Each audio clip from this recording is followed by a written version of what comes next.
आयुष्यात एक क्षण भाळण्याचा, उरलेले सगळे सांभाळण्याचे. वपू काळे यांचं घर हरवलेली माणसं या पुस्तकातलं हे एक वाक्य. आणि हे वाक्य म्हणजे केवळ एक सुंदर विचार नाहीये. नाही. हे एका मोठ्या सामाजिक वास्तवावर केलेलं भाष्य आहे. बरोबर. आणि आज आपण याच वास्तवाच्या अंतरंगात डोकावणार आहोत. आपल्याकडे आहे प्रसिद्ध लेखक वपू काळे यांचा कथासंग्रह घर हरवलेली माणसं. हो.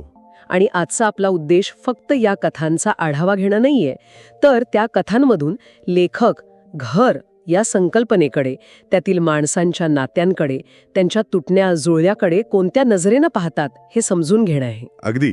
आणि मला वाटतं याची सुरुवात लेखकाच्या भूमिकेपासूनच होते. हो. चिमणीची पहिली काडी नावाची जी प्रस्तावना आहे त्यात ते एक फार महत्वाचा मुद्दा मांडतात. काय? ते म्हणतात की अनेक वर्ष घर हा विषय त्यांच्या मनात घोळत होता. मुंबईच्या चाळीतल्या त्या 2-2 खोल्यांच्या संसाराने त्यांना हा विषय दिला. पण त्यांना फक्त घराच्या भौतिक रचनेबद्दल बोलायचं नाहीये. बरोबर. कारण ते पुढे जे म्हणतात ना, ते खूप काही सांगून जातं. 4 भिंतींना घरांची मर्यादा आवडत नाही, पण माणूस भिंतींशिवाय स्थिर होत नाही. हो. म्हणजे बघा, माणसाला सुरक्षिततेसाठी, स्थैर्यासाठी भिंती हव्या आहेत, पण खरी शोकांतिका तेव्हा होते जेव्हा माणसं दगडविटांपेक्षा जास्त पक्क्या भिंती मनात उभ्या करतात. हो, मनात उभ्या करतात. आणि इथेच या पुस्तकाचा गाभा आहे. जेव्हा मनात भिंती उभ्या राहतात तेव्हा घराचा आणि त्यातील सुरांचाही पराभव होतो. वपू विचारतात, संसारात माणसाला काय हवं असतं? बरोबर. मनमिळाव जोडीदार, भागेल एवढी प्राप्ती आणि छोटंसं घर. पण ते म्हणतात की बहुसंख्य संसार याच पहिल्या गरजेपाशी, म्हणजे मन मिळावं जोडीदारापाशी, हो, तिथेच ठेचाळतात. आणि याचं मूळ कारण ते संवादाच्या अभावात शोधतात. अच्छा. त्यांचा शब्दांवर आणि संवादावर प्रचंड विश्वास आहे. ते अगदी ठामपणे सांगतात, संवादाच्या माध्यमानं सुटू न शकणारी समस्या अस्तित्वातच नसते. पण मग माणसं बोलत का नाहीत? लेखक म्हणतात की लोक याला तोंडाची वाफ म्हणून कमी लेखतात. ही गोष्ट आजच्या काळातही किती खरी वाटते, नाही का? अगदी. आपण अनेकदा ऑकवर्ड होईल किंवा समोरच्याला काय वाटेल या भीतीने कितीतरी गोष्टींवर बोलणंच टाळतो. मग ते नातं नवरा बायकोचं असो किंवा कामाच्या ठिकाणचं. आणि मग काय होतं, माणसं एकाच छताखाली राहूनही घर हरवलेली होतात. आणि हीच घुसमट आपल्याला पुस्तकातल्या पहिल्याच कथेतून दिसायला लागते. रत्नाकर आणि रोहिणीची कथा. हो. घरातले सगळे सिनेमाला गेल्यावर या जोडप्याला थोडा एकांत मिळतो. पण तोही कसा, तर लेखकाच्याच शब्दात सांगायचं तर 2.5 तासांच्या सिनेमाच्या हिशोबावर. म्हणजे त्या एकांतावर सुद्धा वेळेचं बंधन आहे. हो. शहरी मध्यमवर्गीय आयुष्यातली जागेची टंचाई आणि हरवलेली प्रायव्हसी यावर लेखक नेमकं बोट ठेवतात. आणि नेमकं त्याचवेळी काय होतं, तर रोहिणीची बहीण आणि तिचे पती बळवंतराव सामानासकट घरी येतात. हो. रत्नाकरचा तो संताप, ती चिडचिड आणि दुसरीकडे रोहिणीची ती हताश प्रतिक्रिया. आता सगळं सवयीचं झालं आहे. हो. यात त्यांचं सगळं आयुष्य सामावलेलं आहे. तो एकांत भंगतो आणि त्यासोबतच कदाचित त्यांच्या नात्यातला एक नाजूक क्षणही निसटून जातो. बरोबर. ही तर झाली जागेच्या अभावामुळे होणारी घुसमट. पण काही वेळा सगळं अवकाश समोर असूनही माणूस मनाने कोंडलेला असतो. जसं त्या समुद्रकिनारी बसलेल्या भाऊ नावाच्या पात्राच्या बाबतीत घडतं. आहा, ती एक विलक्षण कथा आहे. तो भाऊ समुद्राशी बोलत असतो, आपल्या मनातल्या गोष्टी त्याला सांगत असतो. तेव्हा एक अनोळखी माणूस त्याला सल्ला देतो की माणसाशी बोल, समुद्र दिलासा देऊ शकणार नाही. आणि मग तो माणूस बायतो कशी असावी यावर एक भन्नाट तत्वज्ञान सांगतो. काय सांगतो तो? तो म्हणतो बायको ही पेपरवेट सारखी असावी. पेपरवेट म्हणजे नेमकं काय? तो समजावून सांगतो की वाऱ्यानी खालचे कागद फडफडतील, पण ती स्वतः गडगडणार नाही, चढणार नाही आणि कागदही उडू देणार नाही. ती स्थिर राहील. अच्छा. म्हणजे संसार नावाच्या टेबलावर पत्नीने भावनाहीन होऊन केवळ आपली जबाबदारी पार पाडावी, अशी काहीशी ती कल्पना आहे. पण मला इथे एक प्रश्न पडतो, ही कल्पनाच थोडी पुरुषप्रधान नाही का वाटत? म्हणजे यात स्त्रीच्या स्वतःच्या भावनांना, तिच्या फडफडण्याला काहीच किंमत नाहीये का? तिनं फक्त स्थिर राहावं, पण तिच्या मनाचं काय? तुमचा मुद्दा अगदी बरोबर आहे. आणि इथेच वपूंची खासियत दिसते. कशी? ते त्या पात्राच्या तोंडी एक भक्कम वाटणारं तत्वज्ञान घालतात, वाचकाचा विश्वास बसवतात आणि मग शेवटच्या एका वाक्याने तो सगळा डोलारा कोसळून टाकतात. म्हणजे कथेच्या शेवटी एक पोलीस येऊन सांगतो की ह्या पेपरवेटचा सल्ला देणाऱ्या माणसालाच 4 वर्षांपूर्वी त्याची बायको सोडून गेलेली असते. अरे. हा जो रिव्हील आहे किंवा ट्विस्ट आहे तो वाचकाला केवळ धक्का देत नाही, तर त्याला स्वतःच्या मतांवर आणि तथाकथित तत्वज्ञानावर प्रश्न विचारायला भाग पाडतो. म्हणजे तो माणूस समुद्राशी नाही तर स्वतःच्याच एकाकीपणाशी बोलत असतो. अगदी. अप्रतिम. म्हणजे संवाद तर दूरच, पण इथे तर नात्यांकडे बघण्याचा दृष्टिकोनच किती तकलादू आहे हे दिसतं.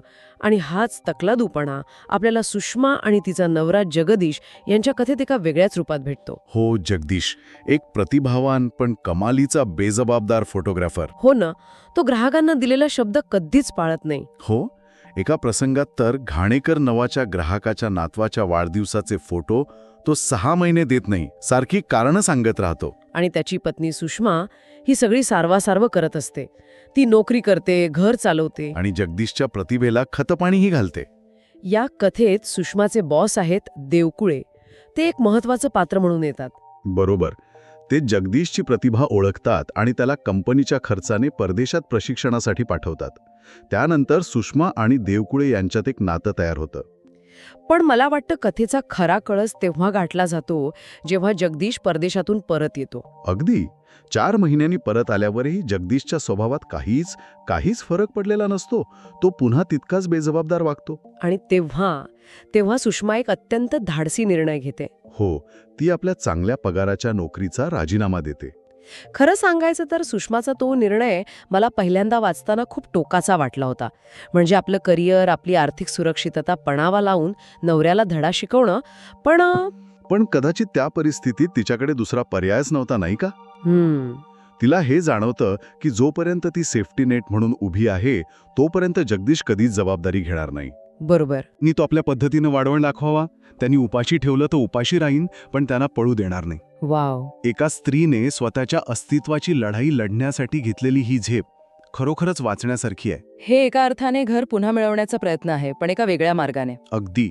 आणि काही पात्र तर अशी आहेत की ज्यांनी हे घर मिळवण्याची आशाच सोडून दिली आहे. जशी की सुरेखा.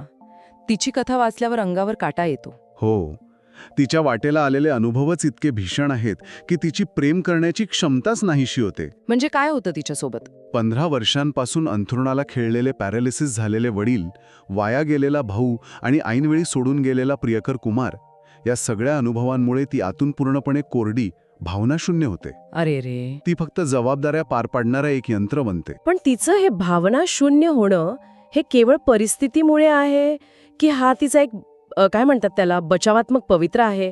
कारण अनेकदा टोकाच्या दुःखात माणसं स्वतःला वाचवण्यासाठी भावनांपासूनच फारकत घेतात. हा खूप महत्वाचा मुद्दा आहे.